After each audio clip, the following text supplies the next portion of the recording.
Cannondale, the self-styled green machine. Come here with Ivan Basso attempting to put his best performance possible, with 3 or 4 riders looking to stage wins really rather than fully supporting the leader. Viviani are protagonists in the sprints. They've got Moser, Rato, Gatto, attacking riders who've got the capabilities on those intermediate stages. Looking at Basso, 36 now, he'll be 37 in November. They're 12th out of 13 teams to go through that, and that's not the greatest start for a man who needs all the help he can get, really, here. No, certainly not. He needs any advantage that he can get, especially in the team time trial. He would, like to be getting advantage over the other favourites. For the general classification, it does look like with that performance, 12th, not a good performance for them so far. Asci taking on the Giro for the 10th time. French team arriving at the Tour of Italy with 3 Italian riders, one of which, Domenico Pozzovivo, is likely to be the leader here. Back with Europe Cup. They're well inside the final kilometre of their first stage of the Giro d'Italia now. Tour of Italy with the French team having plenty of men together. Don Toral there sitting in 3rd place. Malacarne further back as well. And Arashiro right in the centre of that formation. It's not going to be a time to write home about, really, but then again, Sean, I don't think we really expected Europe Car to be one of the challengers today. No, I think it was one of the teams that we'd expect, to be quite a long ways down in the ranking at the end. Again, they're a team here who, they haven't been to the Giro for a number of years. It's a long time since Jean-René Bernardeau fielded a team here. I think for a Europe Car stage victory would be a good performance for them out of this Giro. That's exactly what they did the last time they were here. Yuan Chop, I think it took the Cima Coppi that day. The last time they were competing at the Giro. And here they are, crossing the line in 10th place so far. That is the slowest time that we've had so far today. 26 minutes and 30 seconds, Bogon. Look behind. And waiting for the rest of them. Not really sticking together in perfect formation. Again, it's such that fine balance of pushing it on the flat here with the roads that are still fairly greasy. And this is the result that we've come up with so far. Only 3 teams inside a minute. Orica-GreenEDGE breaking 24 minutes and 42 seconds. Think of Saxo 23 back. And only Orica-GreenEDGE, the Australian team, quicker than the 25-minute mark in Stage 1's team time trial. Cannondale. Basso, second to last there. He's been doing a lot of training in Tenerife on Mount Teide. Surely the hopes of winning the general classification are over now at his age, aren't they? We're not going to see another Chris Horner. Well, I'm not sure. I think Basso will be thinking he could get a really good performance here. Again, he's going to just wait and see what way the race develops. The final week is going to be the important thing, as we see here again, for Lampre getting a little bit scrappy on this corner once again. All the teams seem to be just getting the calculation wrong on this one. And that's their leader. That is the main man for Lampre, who is Damiano Cunego. That's not winner Anacona. Damiano Cunego wearing 101.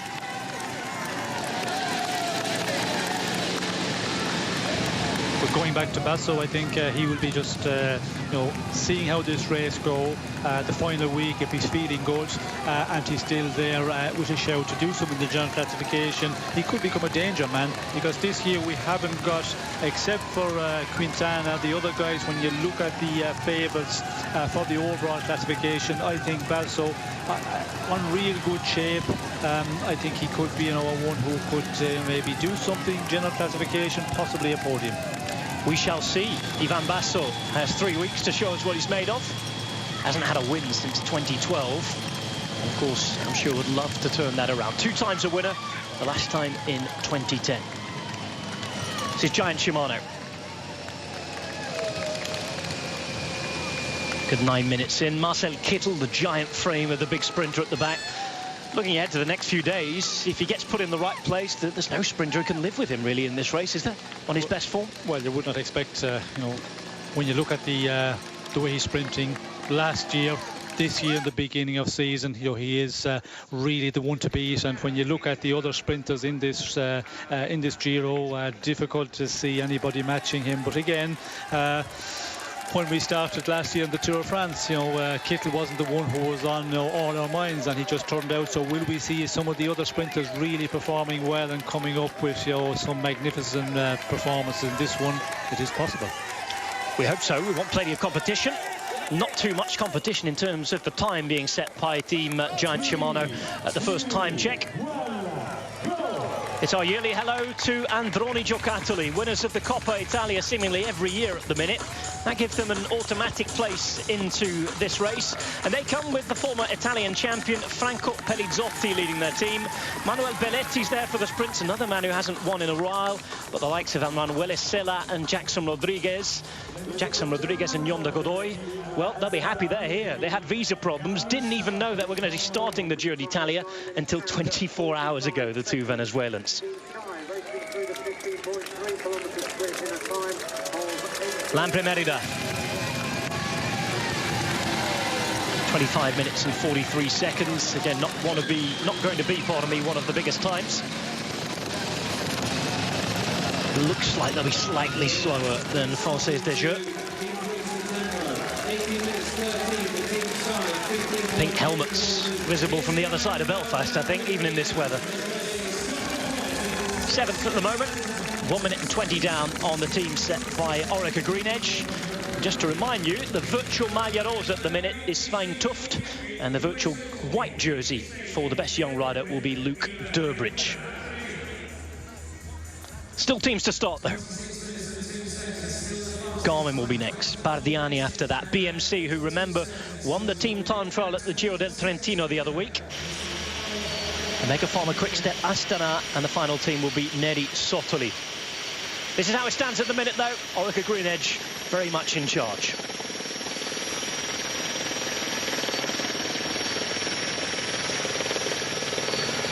'97th edition of the Giro d'Italia. The purest Grand Tour, this one. Always dramatic. Often entertaining as well. Talking about team time trials before, not everybody's a fan of them. Neither is everybody a fan of the foreign style, but you can't really deny the effect that it's had on Northern Ireland here. The crowds have been absolutely wonderful. Look at this for Team Sky on the left-hand side. Not their greatest performance. In fact, it's looking, in terms of the time set so far, one of the most poor performances on the day. They've yet to cross the line, though. They may have got better in the second half of the course, but the amount of people on the road is just absolutely amazing today. As you deserve. And they're white and brown. On the way up to Stormont at the minute. Just approaching the point where the road surface starts to change. Well, you talked about that road surface, Sean. It was, when you rode, it was dry. It was a little slower. That sort of road surface, being the experienced man that you are on the wet, what sort of effect will it have? Well, I don't think on the wet conditions it's not going to change a lot on the uphill. The downhill from Stormont, it's a little bit technical, and then at the end of the descent there is a very tight corner, so there you have to really slow down. So I think it's the descent of Stormont is the most difficult in the wet conditions. As I mentioned earlier, the surface up the hill into Stormont, it's a very, very heavy surface, and I see the teams this morning, when they were, you know, getting onto the climb, they were losing their momentum very quickly, and we could see there all the teams have been losing riders in that section. Team Sky, then, what do you think of their performance? We'd love to hear what you think. Remember, you can send your tweets, hashtag Eurosport Cycling, at Rob Hatch TV as well, all the way through this Giro d'Italia here on Eurosport. Get involved, join the conversation. Remember, hashtag Eurosport Cycling. Not great from Sky then. 1.4 kilometres to go. Back with Cannondale in the minute. The green machine rolls on. Looking at what they can do. They're a team of strong rouleurs. We talked about those attacking riders they have. The likes of Gatto is going to be very, very exciting to watch on those intermediate stages. Here with Ivan Basso. Of course, missed the Giro d'Italia so unfortunately last year. He had that problem with assist in an area that we'd rather not mention. 10Ks to go in the meantime for Giant Shimano. And a Sky rumble past. Edvald Boasson-Hagen hits the front. Sebastian Henao still in there. There is Cataldo as well, the 29-year-old from Abruzzo. And now then, what a difference it has made. Sky improved exponentially in the second half of the course, Sean. Yes, well, I think that was something I was expecting. You know, a strong time trialing team. The conditions here, I think, from the moment they came from Stormont, probably a lot more straight, nothing much technical, and they have pulled back a bit, and it'll be interesting to see where they can finish here. Well, it's been a very, very big improvement for Sky. Listen to this as they're coming across the line. A look behind to see where the fifth rider is, all sprinting to the line, and well, what a turn up for the books. Very, very poor on the opening half, but a huge important means that they've been by far and away the best team on the second half of the course. Yes, when you look at the intermediate time, they were 38 seconds down, and now they have, you know, limited their losses there, so they finished quite strong. And when you look at the other teams, they were losing all the way through. Sky is the only team, I think, with the wet conditions that they have, you know, really improved in the second part of this time trial. They certainly have. Congratulations to Team Sky. And of course, I think we asked for your comments on Team Sky's performance. They'll be a little more positive now. And well done for Sebastian Henao as well. Youngest rider in the race, managing to keep the pace all the way through. Salvatore Puccio as well, who wore the pink jersey last year on what was his Giro d'Italia debut. Across in those brand new skin suits of Team Sky. Androni Giocattoli. Not really going to pull up any trees here. They're not exactly well known for their time trial performance, Sean. No, I don't think the weather conditions wouldn't change a lot for this team. They would be, you know, just get out there, you know, try and limit their losses, and they're always going to be, you know, a long ways down the classification, at least, you know, from about, I suppose, 8 or 9 place down. That would be their place where they would be expected to finish in this. When you were out riding this morning, you were behind the main man himself, the best dressed man in cycling, Gianni Savio, who's the team manager at Androni Giocattoli. He didn't give you any tips on what they were looking for in the Giro, did he? No, I don't. I don't think he realised that that I was there. He was just following, and just, you know, they were looking at their riders. But you know, I think we're always going to expect this team to be a long ways down in the team time trial, because against, you know, the big powerhouse you have, when you look at you know, the teams of Orica-GreenEDGE, Sky, and you look further on down, BMC Racing, Garmin-Sharp, all of those teams, you would expect them, you know, to lose a lot of time against those real specialist time trial teams. Problems for Giant Shimano, one of their early workhorses pilling off. That's Bert de Backer, the Dutchman. Team Giant Shimano, the Dutch team, pouring on. I should say Bert de Backer, the Belgian, pardon me, sorry, riding for the Dutch team. Nearly home. I wonder where that is out in the course. It's been a bit of a pain if it's put on the early pot, and I think it is. It's just teasing the riders, that, because Garmin are out on the course. Previously, they've been a really strong team in this discipline. Looking at that 9 there, are they going to do something today? Well, I think it's going to be difficult for them to do something to get on the top step of the podium. They will be trying to, you know, match the other teams, and they will, you know, realise that the other teams with big favourites, they've all been out in much the same conditions. So for Garmin, that's what the plan is now, to try and limit your losses against the other big favourites for the general classification. I think that's what they'll be going for here. Former winner Ryder Hagestad here, won the race by surprise a couple of years ago. Of course, Dan Martin riding, Irish rider, riding for the general classification here. What sort of thing are we looking for him to achieve? Can he win the Giro d'Italia, Sean, on the spot? Well, I think he has changed his programme this year with the Giro in mind. He started the season late, and in the classics, the Ardennes classics, in the earlier ones, he looked like he wasn't in great shape. When we see him in Amstel Gold, he seemed to be struggling a bit, but really came strong in the Liège-Bastogne-Liège, and of course he was unlucky there, the final corner sliding off. So he's coming into his real good shape at a real good moment, and that's going to be the important thing here. As the race go on, I think Dan Martin should be getting stronger in the second and third week of this Giro. 10 kilometres to go for AG2R La Mondiale. Plenty of riders still together. Now an aggressive team, an all-Italian team, a young team. We expect them to be most probably the youngest team in the race by average age.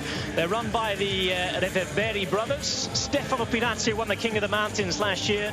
Likes of Battaglin, Colbrelli, interesting riders to watch, and of course not going to win the Giro d'Italia, I'm sure, but they really are going to light this up stage by stage. This is the attacking team, isn't it, Sean? Yes, it certainly is. They always, add a bit of spice to the race. Pinazzi is a one who is, he's great to watch, isn't he? He's a great one to watch, great one for our viewers, because he always lights it up at any moment, on any stage. He's prepared to go out there and go in the attack. Back to Basso and Cannondale. This is what they're going to set, and it looks like quite a healthy time for them.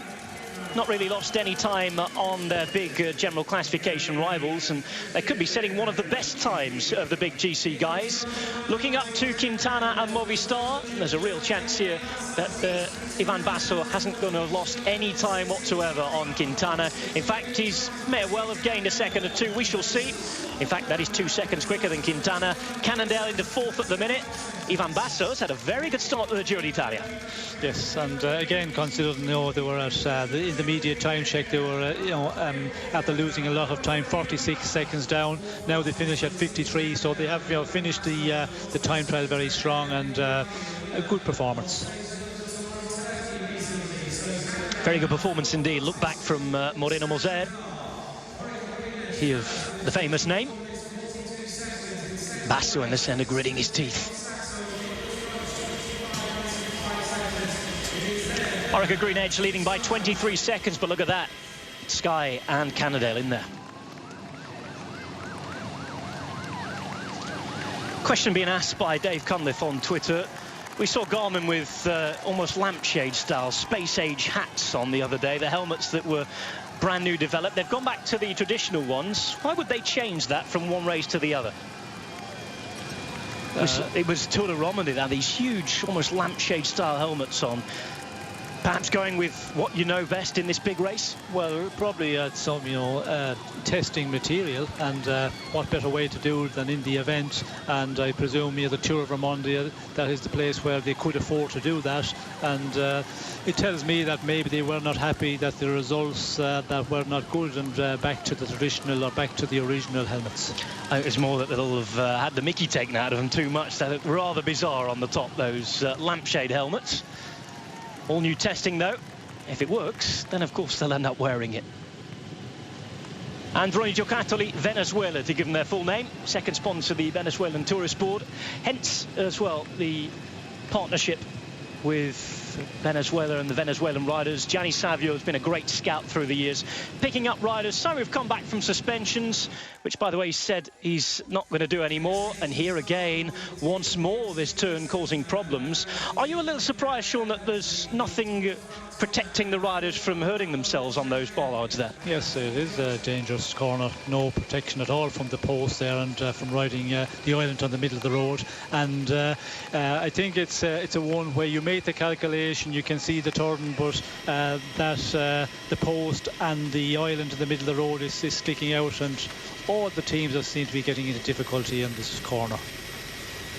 You almost imagine the sort of rugby post style protection, don't you, around the post? We saw that actually last week in the Tour de Romandie.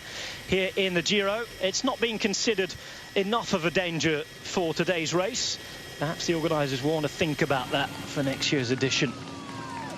So here's Garmin then, bringing a squad that I think the United Nations would be proud of. No less than 8 nations represented amongst the 9 riders selected by the US-based outfit.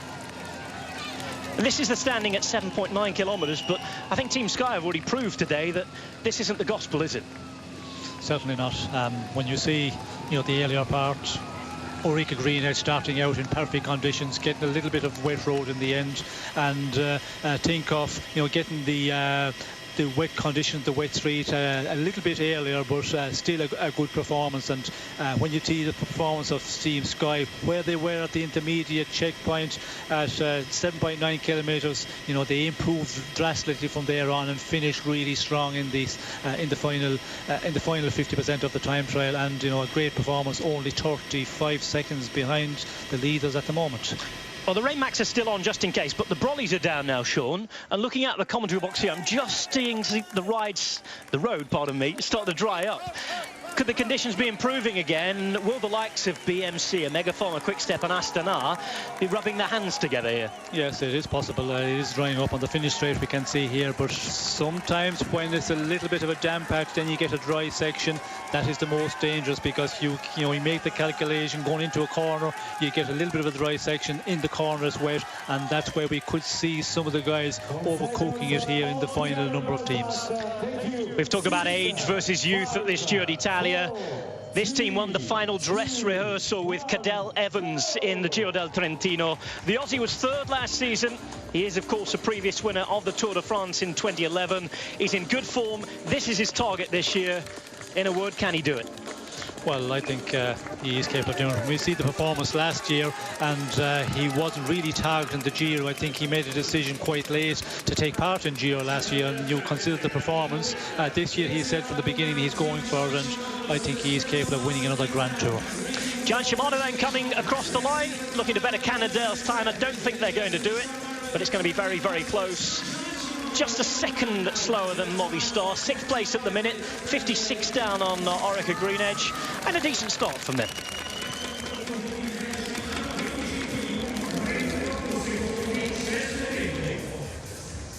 Bringing their minimum complement of 5 riders across the line.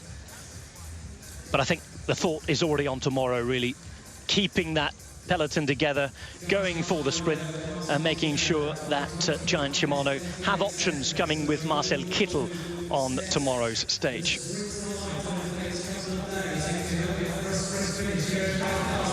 Bardiani Valvole, Giro d'Italia. Team that we said are likely to really light the race up. Youth over performance, and at a time when there's a lot of soul searching going on in Italian cycling. They haven't really had many classics winners recently. Of course, Vincenzo Nibali won the Giro d'Italia last year, but this is one of the historically dominant nations in cycling in the world. It's good to see a team like this bringing an all set of Italian riders and really focusing on the youth development. You feel that this is why they've been invited to the race, Bardiani. Well, I think, yes, they always bring excitement to the race. Bardiani, they get aggressive, and they're always in the breakaways.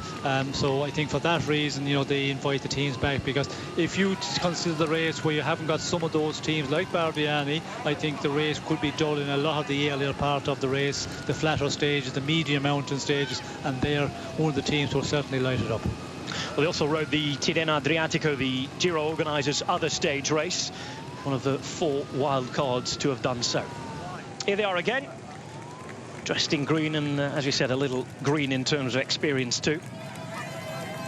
They will be cheered on by the Italian public once we get back down to Puglia on Tuesday. 9 young Italian riders. Off to the Frenchmen now. Agi de la Mondiale. Changed their kit to include a little more brown this year. It's not the most aesthetically pleasing of jerseys, is it? But they're big sponsors of the sport.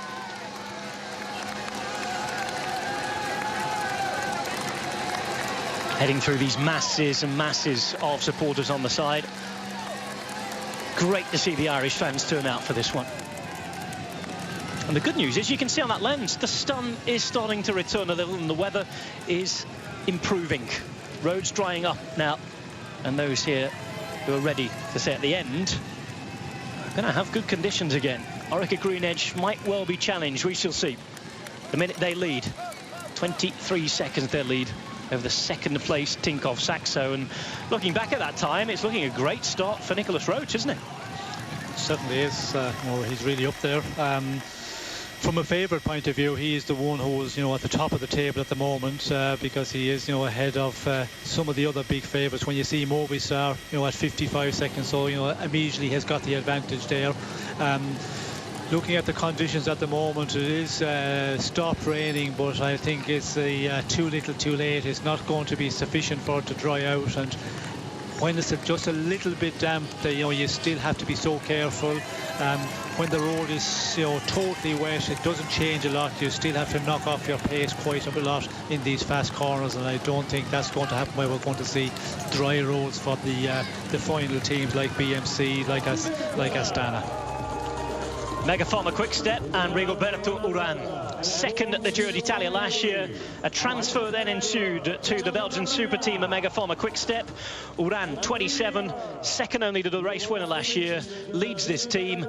A team that is going to be very, very strong in all sections of the race, but they've got decent men on the hills to support him. Sean, in your opinion, does he have enough support here? Well, I think he's going to have enough support.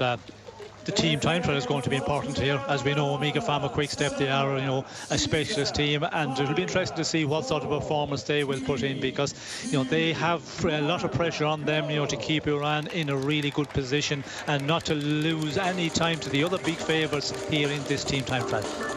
A Mega Pharma-Quick Step underway. Some huge names, as you'd expect.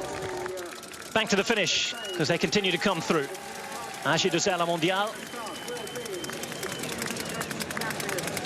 Probably going to be slightly slower than Cannondale, which you'll see. Fourth place at the minute. That time ticks away, though, on the graphic at the bottom part of our screen. And AG La Mondiale have been one of the more successful teams this year. They crossed the line down in 7th place at the moment, 58 seconds off the top time of Orica-GreenEDGE, the Australian team.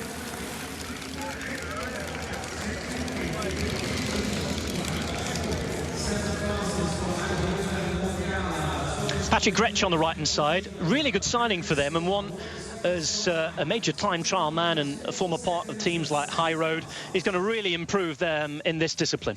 Yes, well, I think AG2R, as I said, they've had a fabulous beginning of season. They've, you know, won some very good races, of course, winning Paris-Nice and many other races. So the pressure's probably off them a bit, and that's when you get some great results from your riders.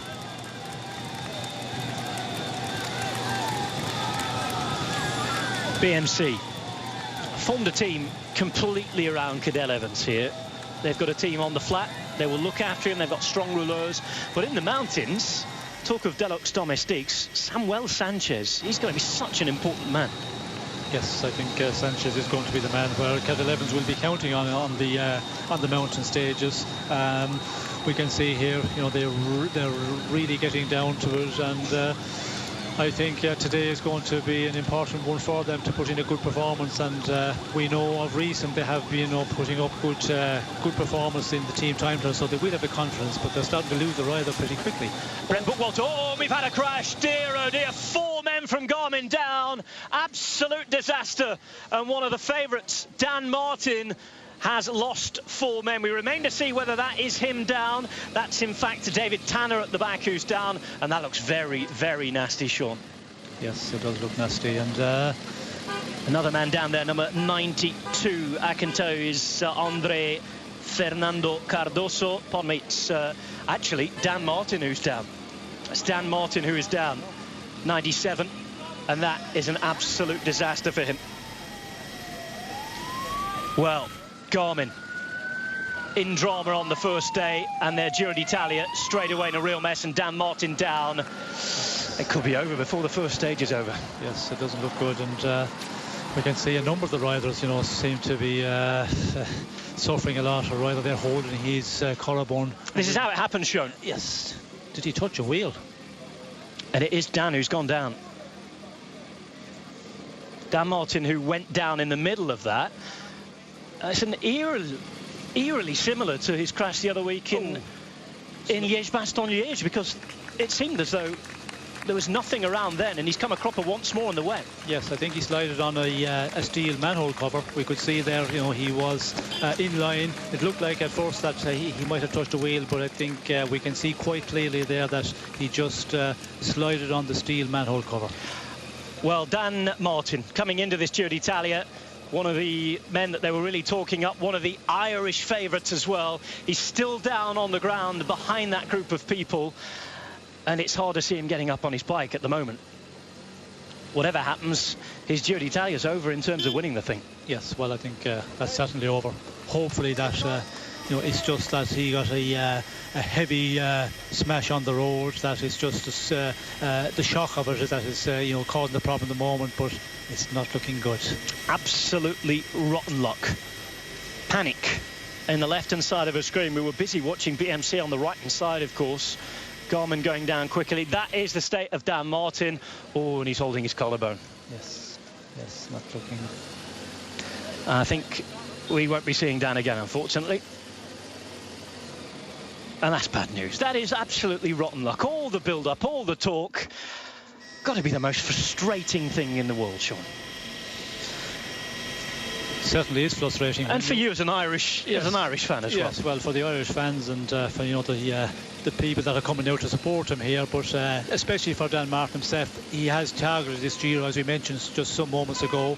He started his season a bit later, but you know, just really unlucky there. And you know, the other riders, they just go over the steel cover, they get through, but Dan seemed just to slide. And you know, on the time trial bikes, it's a position where you can slide very easy, but it's amazing that on a straight line that you can slide off like that, but it looks like that was the problem.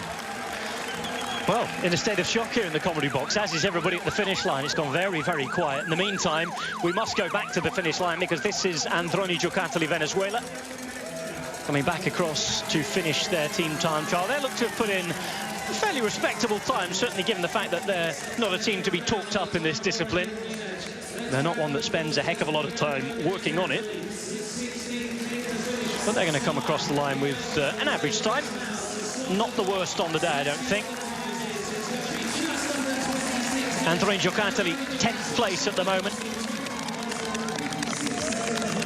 21.7 kilometres of this Belfast to Belfast team time trial.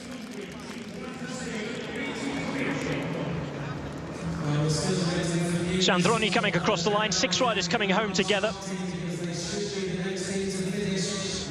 Androni crossing line, but I can tell you that the immediate preoccupation of everybody is to the state of this man, and I'm afraid Dan Martin looks as though he's off to hospital.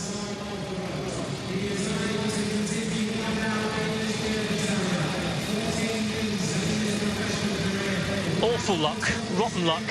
Garmin still have 5, but I can tell you that their mental state won't be very good at the moment. They've lost their leader. Dan Martin has gone down. Their time as a team is going to be massively influenced by the fact they had all those riders down.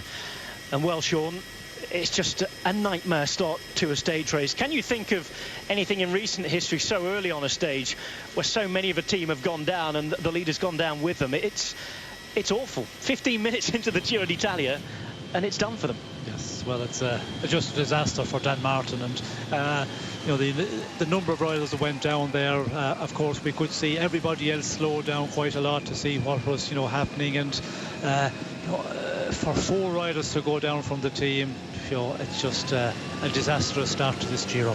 I think even neutrals will be really disappointed. It's not just the Irish fans, it's not just the British fans. Of course, let's remember Dan Martin, born in Birmingham, so a lot of British fans willing him on as well. Here he is on the side of the road, Bardiani coming past, being waved past, and of course the Garmin car very, very worried, quite understandably, as to the health of their rider. We must move on though. And this is Astana. They come with Michele Scarponi. He's down on the official list as the winner of the 2011 Giro d'Italia. I know that he doesn't consider himself the winner of that Giro because he's big friends with Alberto Contador, who had it taken off him following that doping suspension for clenbuterol.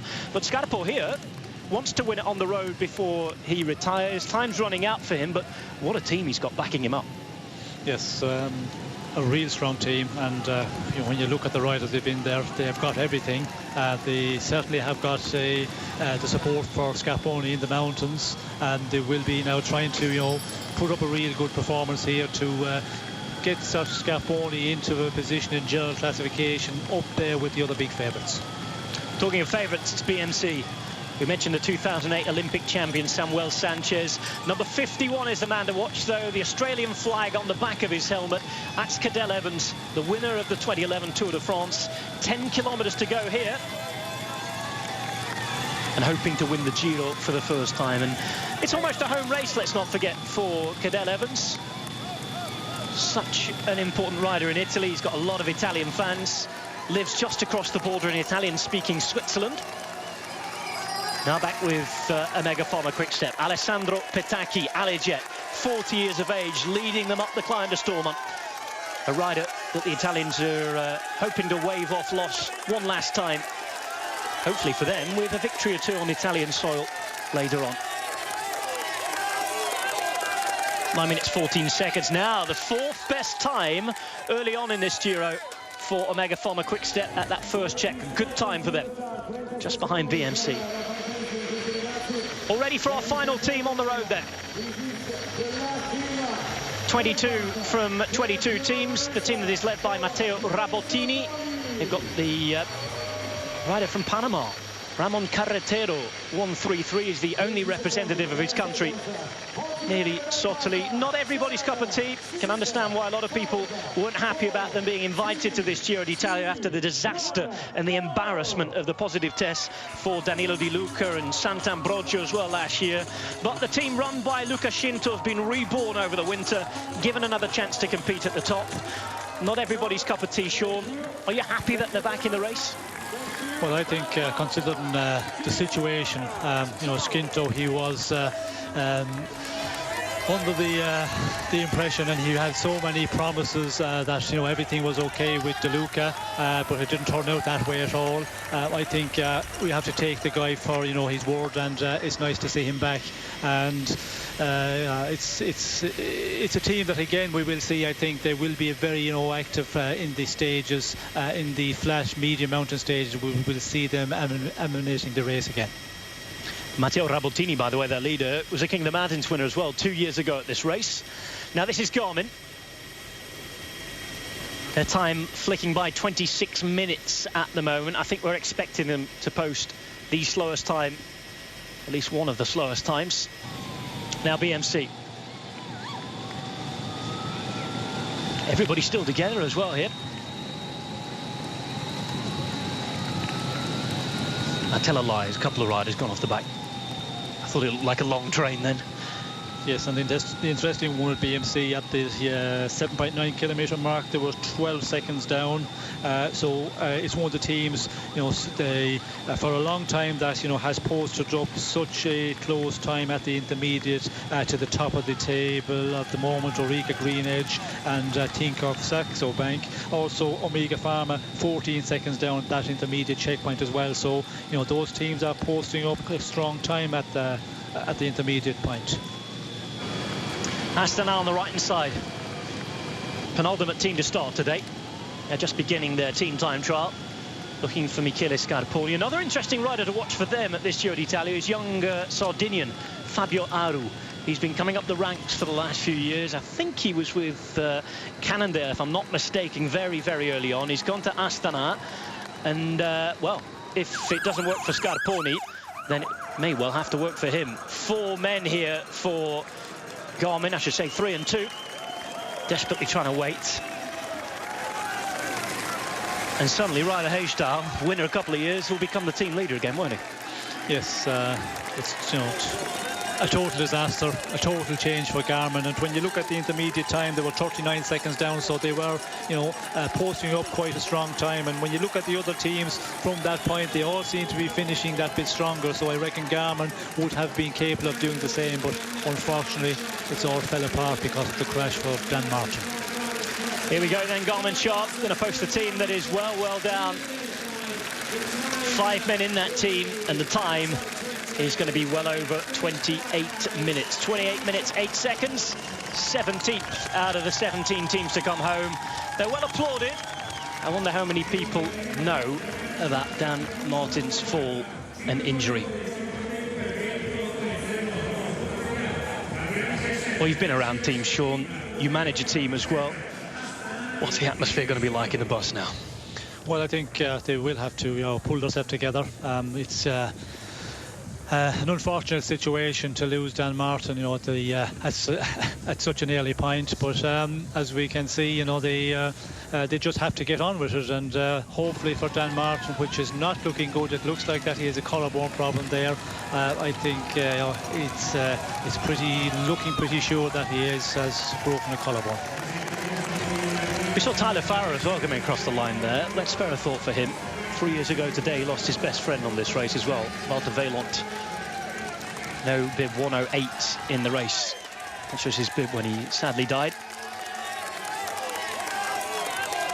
He would have had plenty on his mind already before the racing happened. On our way up to Stormont with Astana. Astana have had their own visa problems. They've had to substitute 2 riders coming in. Absolute bizarre. United Kingdom government has been so strict on these visas, and it is amazing that for an event of this like, that some of the most high-profile athletes in the world could not get a visa in time. And I know that Alexander Vinokurov, team manager, former cyclist himself, Olympic champion, let's remember, very critical. Maxime Iglinski, the winner of Liège-Bastogne-Liège a couple of years ago, was denied a visa. It's absolutely farcical, isn't it? Yes, you know, it's difficult to imagine, to believe it, and you know, there's so much talk about it on the race that, you know, for the so many riders having difficulty get a visa, it's hard to believe. Absolutely bizarre. Certainly didn't expect to be hearing about that just 2 or 3 days before the race. And when you're talking of a team that is gathered around a leader like Scarponi and perhaps even Aru if things go better for him, you plan that team months in advance, don't you, Sean? And those late changes aren't going to be things that you want to be having to do. Now, we turn our attention right to the end and the finale again, because a couple of those Garmin riders that also went down in the crash are almost being caught by Bardiani, who are going to come across the line as well. A couple of Garmin riders across the line, one of which was the number 92, André Cardoso, the Portuguese climber. Lost a lot of skin on his shoulder. Bardiani going to come across in 10th place at the moment. 1 minute and 7 seconds down.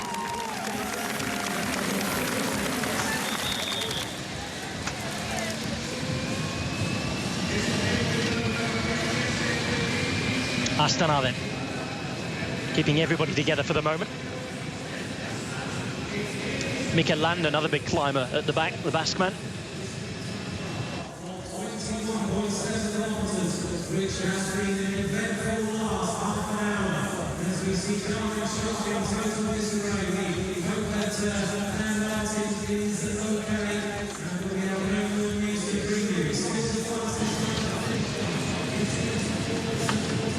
Valerio Agnoli, a man we haven't mentioned yet, so important for Vincenzo Nibali throughout his career. This time working for Michele Scarponi. Agnoli, Nibali's right-hand man, really, in his career so far. Number 5 there is Enrico Gasparotto. It's such a strong team, this Astana team. Run through the names from top to bottom, just so you can see the real strength in it. Scarponi, the supposed leader. Then you've got Agnoli. Aru is another man to watch in the mountains. Janis Brajkovic as well, who was being tipped as a leader in 3-week Grand Tours as well.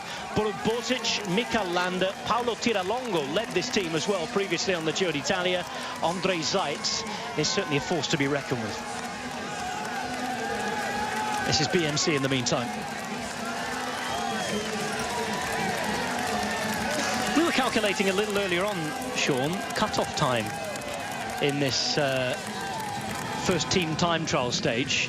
We're being asked about it on Twitter. It was quite a narrow window, wasn't it, in terms of the time? Yes, it was, and for Garmin, of course, the riders who we see coming in there, the 2 riders who, you know, came down, lost a lot of time to the 5 riders from Garmin who finished quite a bit of time ahead. 3:26 was the time that Garmin lost here, so the 2 other riders lost quite a lot more time, but I think for the time limit they should be okay. Let's hope so, because that would really compound the disaster that we've already seen. And well, of course, the commissars would consider that also if there were a problem there where they were just outside the time limit, let's say. I think the commissars would, you know, take it into consideration. They would have to. I think that there would be particularly cold-hearted commissaires if they weren't going to allow those riders to continue. I think the weight of support from fellow professionals and other teams as well would certainly be behind them. 6 riders left for BMC Racing. They've got to get home in a minute if they want to set the best time. 1.2 kilometers to go. Top time so far, 24 minutes, 42 seconds set by Orica-GreenEDGE. BMC at the moment coming into the second time check. Were a little down on Orica-GreenEDGE, but only 10 seconds. Second best time at the intermediate, and I think We talked about Nicholas Roach having the best of the early times for GC contender. I think Cadel Evans is going to put himself in pole position.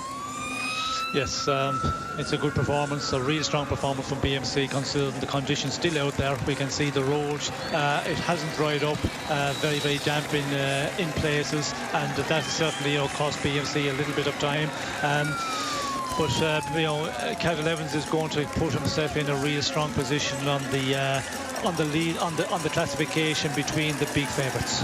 Cadel Evans is going to thank people like Manuel Quinziato and Daniel Oss for tireless work here on the flat. It has been a brilliant team time trial so far for BMC Racing as one of those Garmin riders rides in. Looks as though they're going to finish second on the day at the moment. They in fact do. Only losing 7 seconds to Orica-GreenEDGE. That on slightly wet roads is one of the performances of the day, Sean. Yes, I think that is a performance, and we will be, you know, hearing this for BMC. They will be saying, well, if we had dry conditions, we're unlucky. That will be the talk for, you know, a number of hours after the stage this evening. But it's certainly a real strong performance. And we, you know, we did talk about them having won a team time trial recently. I think the confidence was real good, and that performance certainly proved it. Cadel Evans already having 15 seconds on his nearest rival, Nicholas Roach. That is a very good day for stage 1 of the Giro d'Italia. Neri Sottoli, formerly Vini Fantini last year, before they attracted the sponsor known as Yellow Flow. Basically means fluorescent yellow. You can see why from the telly shot. You can probably see them on the satellite images with those things on. Provisional standing then, 7 seconds.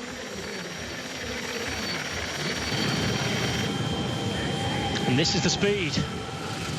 62, 63 kilometers per hour there. Remember, camera motorbikes as well. Most of them coming from Italy, so they are in kilometers and not miles per hour, as opposed to most of the motorbikes sold here in Northern Ireland.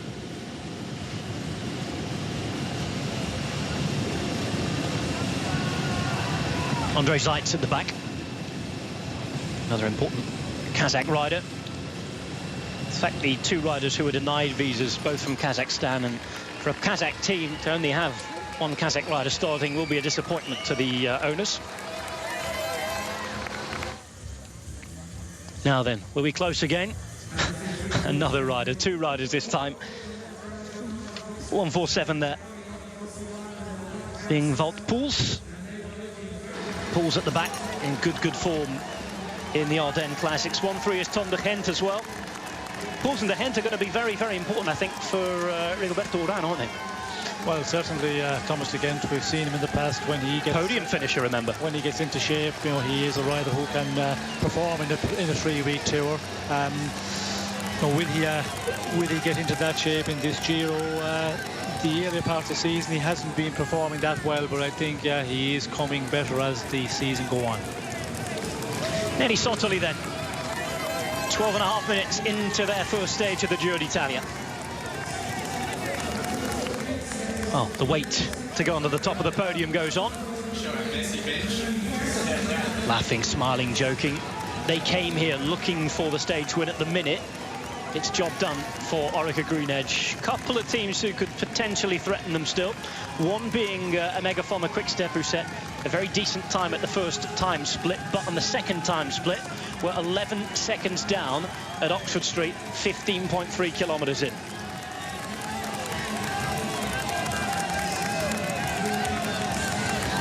Astana at the minute, keeping riders together and keeping a lot of riders together. Now, this is the team to watch on the left. Can they threaten Orica-GreenEDGE party? Have the riders to do so. So strong on the flat, the big men as well. Certainly the likes of Pataki will be very useful. Pataki 146, 148 there is Peter Seri, but Io Keisa and Serge Powell's important riders. Neri Sottoli down to 7 riders at the minute. Rabottini, the man at the back.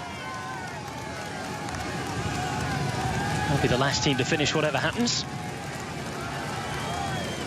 For them, I think it's all about trying to get through these Irish stages, get back home to Italy and start to animate the race. Here we go then, Pataki on the bars as he takes over at the front. 42 seconds to get in if they want to beat the team, and the time set by them. Orica-GreenEDGE, the Australian team, who came here specifically looking for the pink jersey today. At the moment, Svein Tuft will be the man in it. Can they change that? 400 metres to go for Omega Pharma-Quick step. It's a big ask as they go into the final turn. Pataki at the back there. They have 3 men to go. That was a huge turn from Pataki into the final few hundred metres. It's a big, big dash to the line. I think they're just going to be a little slow. The time ticks by. Orica-GreenEDGE looks as though it's safe for the moment. Omega Pharma-Quick step going to set the new second best time, I think. They do. 5 seconds down. And again, with a slightly wet roads, pardon me, that is an excellent, excellent time from Omega Pharma-Quick step. 52.5 average. Yes, a very, very strong performance there, considering the road is still, you know, damp in a lot of places. I think Orica-GreenEDGE, they put up a great performance, but they had the look on the day. Omega Pharma-Quick step now have the best placed big favourite as well. Rigoberto ran 2 seconds quicker than Cadel Evans. Big winner though so far.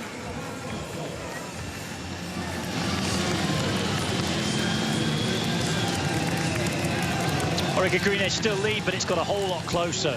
Omega Pharma-Quick step second, BMC third. That's the podium on the day. Just 7 seconds in it. Tinkoff Saxo and Team Sky 4th and 5th respectively, with both posting very, very decent times.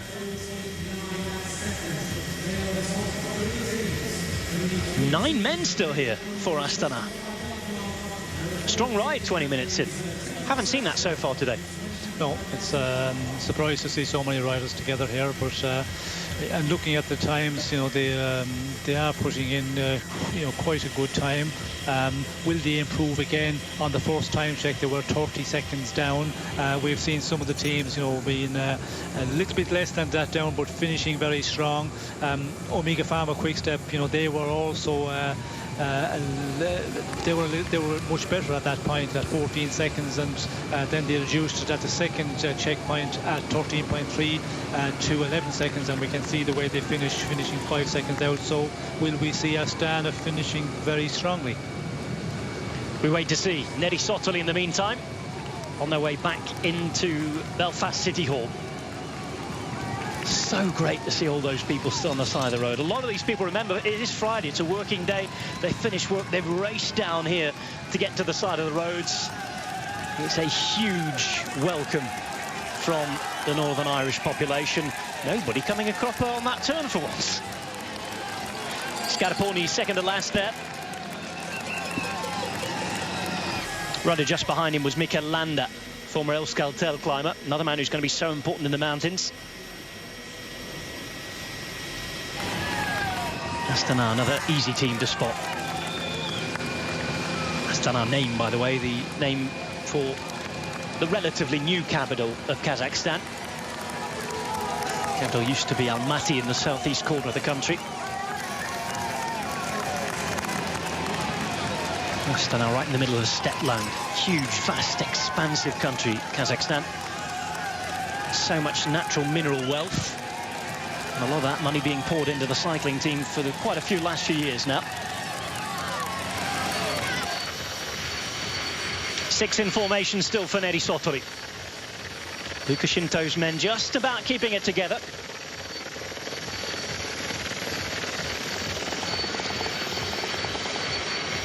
Who's going to be wearing the first maglia rosa, the pink jersey for the leader of the Giro d'Italia? At the moment, we're saying Svein Tuft. Svein Tuft, the Canadian. Neri Sottoli again continue to put on the pace. One rider struggling to hold that wheel at the back. All still together for Astana. Giuseppe Martinelli, by the way, in the car for them as the director sportif. approaching this stage race as they always do, with the aim of winning the general classification. It's rare that we see an Astana team, Sean, going into a stage race without a clear favourite. They're such a strong team. Yes, well, they have a very strong team, and as we talked about here, you know, the team is an exceptionally strong one. I think if you look at all the teams with the big favourites, I think Astana are the ones. Certainly for the mountain stages, I think they have by far the strongest lineup. Yellow fluorescent colours of Neri Sotoli. Two teams left on the road. Just Astana from Kazakhstan and Neri Sotoli, the Italian team. And here come Astana looking for the finale. Inside the final kilometre, they're not going to take the win.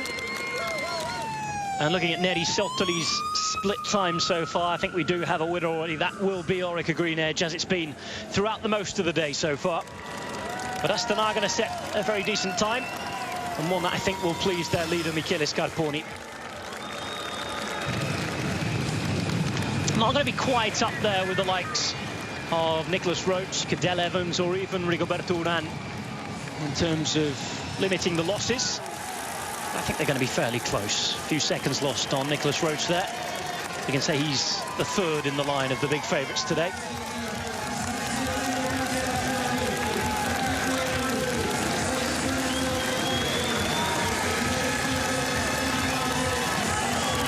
Everybody coming home together. A remarkable sight, really, for Astana.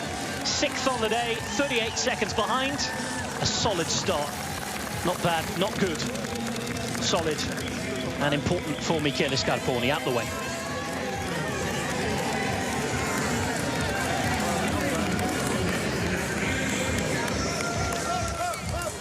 Big push on at the final. Gasparotto there in 4th place.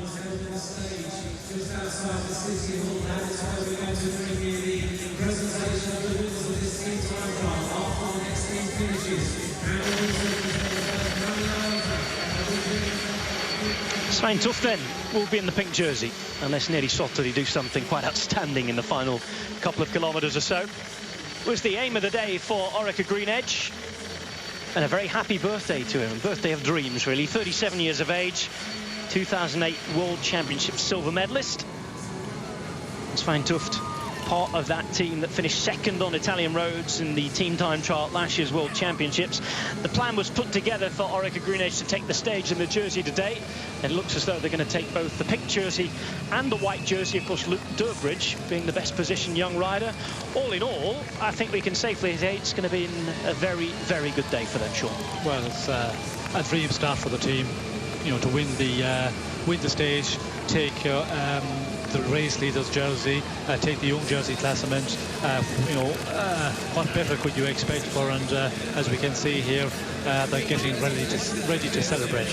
All ready to go on the podium. Very, very happy lot. Svein Tuft is going to be the pink jersey. Deep breath. He cannot believe it on his birthday. What a day. Peter Veining there, who's already had the pink jersey a few years ago, remember, in the Giro d'Italia. Only lost it to the eventual winner, Alberto Contador, pardon me. A Canadian in pink. Oh, what again. Tough part of the course. Everybody almost has suffered at that part. Very, very surprised the organisers did not pad up those bollards. All smiles, though, for the Aussies. They were going for stages here, and they have one already. And as a team, Sean, you come into a Grand Tour, certainly as a World Tour team, everybody wants to take something out of the race. The sponsors demand it. Pressure's off, isn't it, already? Yes, well, that is the great thing when you have a performance like Orica-GreenEDGE, the first stage. The pressure's off, and sometimes, you know, that just relaxes within the team, certainly relaxes the riders, and often we see they go on and just get, you know, more results from there on out. They can enjoy the rest of the Giro, whatever happens. Neri Sotoli here to enjoy it, here to light the race up. They have a pressure of a different kind, as we've described already. They will want to repay the faith of the organisers that was shown in them and their manager Lukashenko after the awful problems of last year. Neri Sotoli, the Italian team, riding into this Irish Giro. The first time that the Giro's started away from mainland continental Europe. The last foreign start, which seems to happen every 2 years at the moment, was in Denmark, remember, in Herning. Amsterdam a few years before that as well.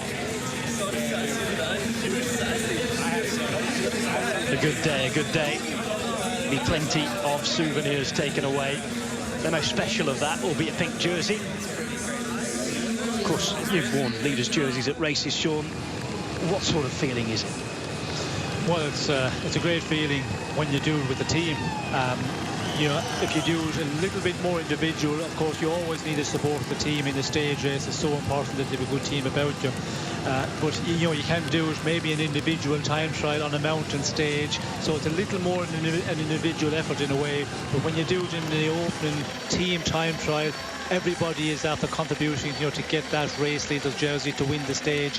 And we can see there, you know, it just gives so much more satisfaction, I think, to the team. And there was a lot of talk about the team here, you know, would they be able to win this one? Orica-GreenEDGE, when you look at the start list, and we did talk about it, I think, this morning, we said when you look at the, you know, the specialist time trials, the strong, powerful men they had, they were definitely one of the ones up at the top of the list to take the stage victory here today. Looks like they've timed it as well, because the dark clouds are really gathering now above central Belfast. It looks as though we're going to have another almighty downpour in a minute or so.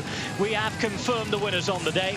Neri Sottoli not going to beat the team that are at the top of the leaderboard at the moment. They are Orica-GreenEDGE, winning the stage by 5 seconds ahead of Omega Pharma-Quick. A final turn for Neri Sottoli. They'll get their Giro underway. It's been a decent time for them. They're going to finish, I think, in just about halfway position for a team not very well known for team time trialling. They'll be pretty happy with this result as well. Neri Sottoli coming across the line with 6 riders together, 12th place for them, just 1 minute and 1 second down, and hats off to them. So there you have it, Sean. Stage 1 of this Irish Giro d'Italia is done. We've got Orica-GreenEDGE, the Australian team in the pink jersey. Neri Sottoli last to finish. But we've got bad news, of course. A real sucker punch. Yes, we certainly. Sick to the stomach after that, after seeing Dan Martin. Yes, it's certainly, for some, it's such a great day. Orica-GreenEDGE, you know, was a great performance. Garmin-Sharp, another team who would be expecting to be up there on the top of the rankings. A total disaster for them. And, you know, losing Dan Martin in the first kilometres of the race, such a disappointing day for everybody. Orica-GreenEDGE winning by 5 seconds ahead of Omega Pharma-Quick. 7 back we had BMC racing. Tinkoff, Saxon, Team Sky making the top 5. Astana, Cannondale, Movistar, Giant Shimano and Agir Desert all making the top 10. 58 seconds separating them. But the day on stage 1 of this Giro d'Italia belongs to Orica-GreenEDGE, who win the first fight for pink.